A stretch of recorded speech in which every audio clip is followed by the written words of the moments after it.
The Paradise Cove Inn had been in my family for 3 generations. It wasn't the largest or most luxurious hotel on Crystal Bay Beach, but it had something money couldn't buy: heart. Every weathered floorboard, every salt-kissed window, and every worn cushion in the lobby told a story of family vacations, honeymoon couples, and summer memories that spanned decades.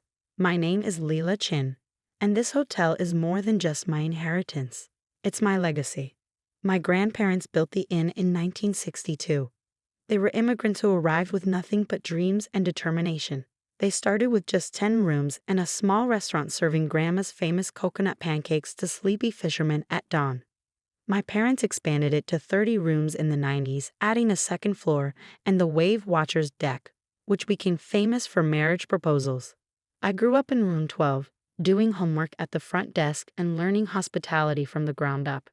Every guest is family, Dad always said. When Dad passed away last year, Mom and I kept the hotel running, just the two of us. It wasn't easy. Big chains were moving in, offering standardized luxury and corporate efficiency. But we had our loyal guests, families who'd been coming back for generations, who knew that true hospitality couldn't be franchised. Then I met Ethan Carter at a local business association meeting.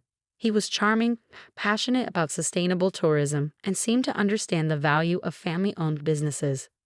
We fell in love over long walks on the beach and discussions about preserving the character of Crystal Bay. I should have known it was too good to be true. The Carters, as I soon learned, were hotel royalty. Carter Resorts, their international luxury chain, was worth billions. Ethan's parents, Gregory and Eleanor Carter, didn't just own hotels. They devoured them, buying up prime beachfront properties and transforming them into identical glass and steel monuments to excess. Our wedding was a society event at their flagship resort in Bali. I wore a designer dress that cost more than our hotel's annual maintenance budget, feeling like an actress in a play where I didn't know my lines. "Welcome to the family," Eleanor had said, air kissing my cheeks. "We'll have to do something about your background, of course. Perhaps a position in our PR department." I smiled politely and kept the Paradise Cove's ledger hidden in my desk drawer. The first year of marriage was a delicate balance. Ethan split his time between working for his family's company and helping me modernize our hotel systems. He seemed to respect my dedication to preserving Paradise Cove's character, even as his parents made thinly veiled suggestions about upgrading to our standards. Then came the family dinner that changed everything. The Carters had invited us to their penthouse overlooking the bay. Mom was working the front desk as usual, so it was just Ethan and me. Eleanor had arranged the dining room like a corporate boardroom, complete with presentation materials at each place setting. "We have exciting news," Gregory announced as servers poured $100 a bottle wine. "Carter Resorts is expanding into Crystal Bay." My heart stopped. Ethan squeezed my hand under the table but wouldn't meet my eyes. "We're building our most ambitious property yet," Eleanor continued, sliding glossy renderings across the table. "The Crystal Bay Carter minus 40 stories, 500 rooms, restaurants, and a rooftop infinity pool. It will redefine luxury in this market." The proposed location was right next to Paradise Cove. The massive tower would completely overshadow our modest property. Of course, Gregory added with a predatory smile, "We'll need to acquire some adjacent properties to maximize the footprint." "The Paradise Cove Inn isn't for sale," I said quietly. Eleanor laughed, a sound like breaking glass. "Darling, let's be realistic. That dying property is hardly worth maintaining. We're prepared to offer you a very generous price. Say, twice its current market value." "It's not about money," I started, but she cut me off. "Everything is about money, dear. That's your problem. You're too sentimental. Business requires a certain ruthlessness." "Mother," Ethan interjected, "Leela has put her heart into." "And that's precisely why she can't see clearly," Gregory interrupted. "The property value alone.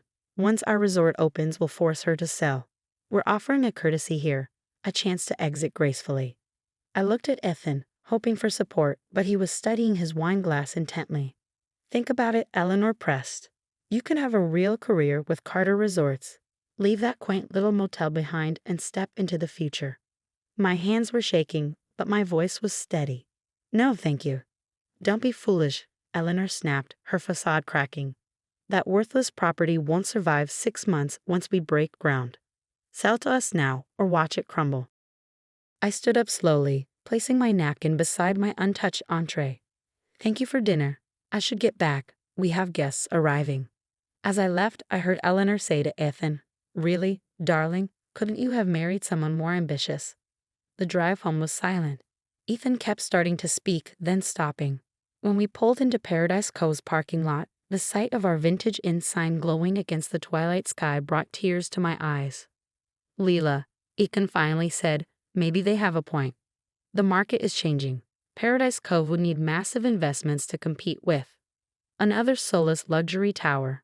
I turned to face him. "Is that really what Crystal Bay needs?" "I'm trying to help," he protested. "If you just consider." "Did you know?" I asked quietly, "about their plans?"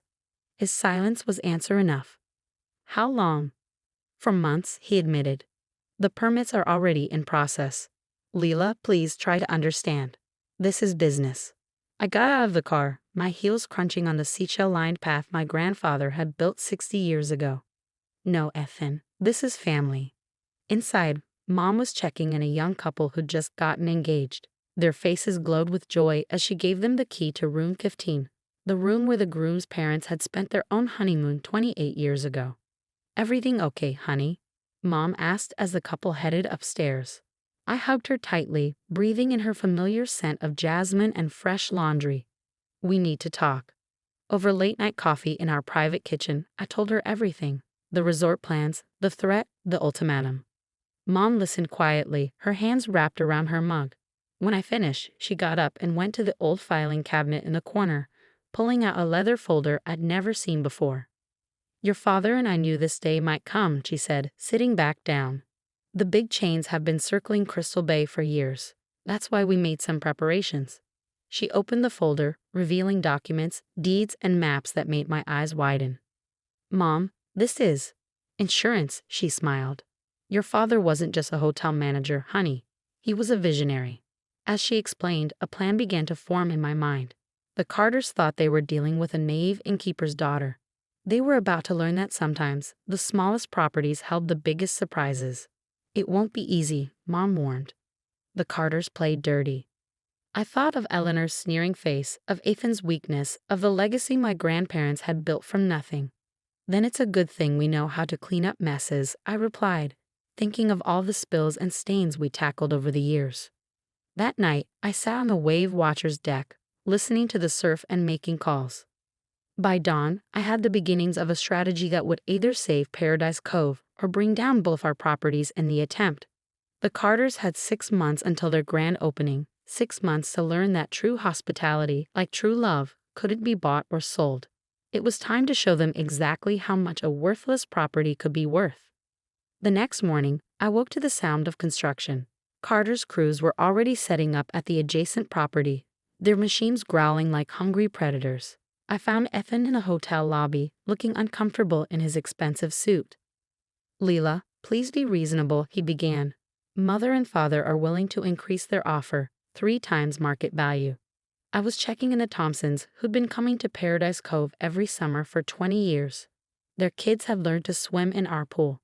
"Good morning, Mrs. Thompson." I smiled, handing her the familiar key. "The hibiscus you planted last year is blooming beautifully, just like always." She beamed, then frowned at the construction noise. "What's happening next door?" "Progress, apparently," I said dryly. "Don't worry, our pancakes will still be served at sunrise." Ethan waited until they left before continuing. "This is exactly what I mean. Sentimental attachments aren't a business model.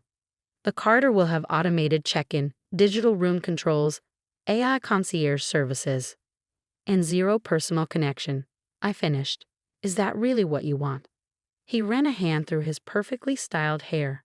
"What I want is for you to be practical. This resistance is pointless. The permits are approved. Construction has started." "Most of the permits," I corrected, thinking of the documents Mom had shown me.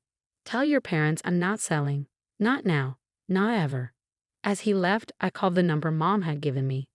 "Mr. Wu, this is Leela Chen from Paradise Cove. I believe you knew my father." Over the next week, I met with a series of people who'd known Dad: lawyers, city council members, local business owners. Each meeting revealed another piece of the puzzle he'd left behind. The biggest surprise came from Maria Lopez, the city's water resources manager. "Your father was brilliant," she said, spreading out surveys and water tables. "He knew development would come eventually, so he secured the rights to the underground aquifer that supplies this entire section of the beach." I studied the maps with growing amazement. "So any major construction would need our permission to access the water supply." She grinned. "And that's just the beginning." She was right. Dad had spent years quietly acquiring easements, rights of way, and strategic slivers of land throughout Crystal Bay. None of them were worth much individually, but together, they formed a web of legal control over key infrastructure points. Eleanor started sending increasingly aggressive real estate agents to our door. I had Mom handle them while I put our plan into motion. First, I contacted every small business owner in Crystal Bay who'd been squeezed out by Carter's previous developments. Their stories painted a pattern of broken promises and strong-arm tactics. Then I reached out to environmental groups concerned about the resort's impact on the delicate coastal ecosystem. Dad's research on water tables and erosion patterns proved invaluable. But my masterstroke came from an unexpected source. Our longtime maintenance man, George. "Miss Leela," he said one evening, "he should see what they're doing with their foundation work. My cousins are on their crew." The photos he showed me made my blood run cold. Carter Resorts was cutting corners on critical structural elements, rushing to meet their ambitious opening date. I took the evidence to Amanda Wu, an old family friend and the city's top construction lawyer. "This is serious," she said, reviewing the documentation. "If these modifications aren't properly permitted, how long to prepare the injunction?" She smiled. "For Robert Chen's daughter, I'll have it ready tomorrow." The next month was a blur of legal maneuvers and countermoves. The Carters threw money and lawyers at every obstacle, but Dad's meticulous groundwork held firm. Eleanor showed up one morning, perfectly manicured rage in every step. "You ungrateful little gold digger," she hissed. "After everything we've done for you. You mean like hiding your development plans during my wedding?" I kept checking in guests, refusing to give her the satisfaction of my full attention, or trying to bully me out of my inheritance. "We made your cheap little motel famous by association. Ethan threw away his reputation by marrying the help, and this is how you repay us." I finally looked up. "First, I'm not the help. I'm a third-generation business owner. Second, Ethan didn't marry down. You just never realize what real class looks like." She left in a fury of designer perfume and threats. That evening, Ethan moved out of our suite. "I'm sorry," he said, packing his limited collection of casual clothes, "but I have to think about my future in the company." I fingered my wedding ring. "And what about our future?" He couldn't meet my eyes. "Maybe after you." I placed the ring on the dresser. "Goodbye, Ethan." Construction continued next door, but every day brought new delays. Water access issues, permit complications, labor disputes. The Carters burned through money trying to solve problems that all led back to one source: the rights and regulations Dad had quietly accumulated over decades. A week before the grand opening, I received an unexpected visitor, Gregory Carter himself, looking less polished than usual. "Name your price," he said without preamble. "This vendetta has gone on long enough." I led him out to the Wave Watchers deck. The sunset painted the sky in spectacular colors, while next door, his half-finished resort cast long shadows. "Mr. Carter, this isn't a vendetta. This is protection of my family's legacy, of Crystal Bay's character, of the right way to do business." "Don't lecture me about business," he snapped. "Your father." "My father," I interrupted, "understood that true success isn't just about profit margins. It's about building something that lasts, something that makes the world a little better." I handed him a folder. "These are my terms, non-negotiable." He read through the documents, his face darkening. "This is blackmail, Leela." "This is partnership," I corrected. "Paradise Cove stays independent but will work with Carter Resorts to develop Crystal Bay responsibly. No more strong-arm tactics. No more destroying small businesses. We grow together, or we both fail." "And if I refuse?" I smiled. "Then the evidence of your permit violations goes public tomorrow, and the aquifer access remains blocked. Your choice." The grand opening was postponed by mutual agreement. When the Crystal Bay Carter finally opened 6 months later, it was 20 stories shorter, with local businesses operating in its retail spaces and a design that complemented rather than overwhelmed its neighbors. Paradise Cove got an update, subtle modernizations that preserved its character while improving efficiency. We still serve Grandma's coconut pancakes at sunrise. Ethan sent divorce papers from Dubai, where he's running a regional office. I signed them without regret. Some loves, like some business models, aren't built to last. Eleanor still won't speak to me, but Gregory and I have developed a grudging respect. Last week, he brought potential investors to dinner at our restaurant. Sometimes, I overheard him say, the best business decisions aren't the obvious ones. Mom and I added a new tradition. Once a month, we invite local hotel owners for a strategy session on maintaining Crystal Bay's unique character while adapting to changing times. The meetings always end with sunset cocktails on the Wave Watchers deck. Yesterday, a young couple checked in for their honeymoon. We chose Paradise Cove because it has something special, the bride said. You can feel the history, the heart. I gave them the key to room 15 and watched them head upstairs, hand in hand. Through the lobby windows, I could see both our Vintage Inn sign and Carter's elegant modern logo glowing against the twilight sky. Different styles, different approaches, but finally in balance. Dad would have loved that. Later, standing on the beach where my grandparents first dreamed of building something lasting, I thought about legacy, not just the physical property, but the principles it represented: integrity, perseverance, the courage to stand up for what's right. The waves still whisper against the shore, telling stories of past and future. Paradise Cove Inn still welcomes travelers looking for more than just a place to sleep. And I still believe, like my family before me, that true hospitality comes from the heart. Some things, after all, really are worthless to those who only see dollar signs. But to those who understand value beyond a balance sheet, they're absolutely priceless.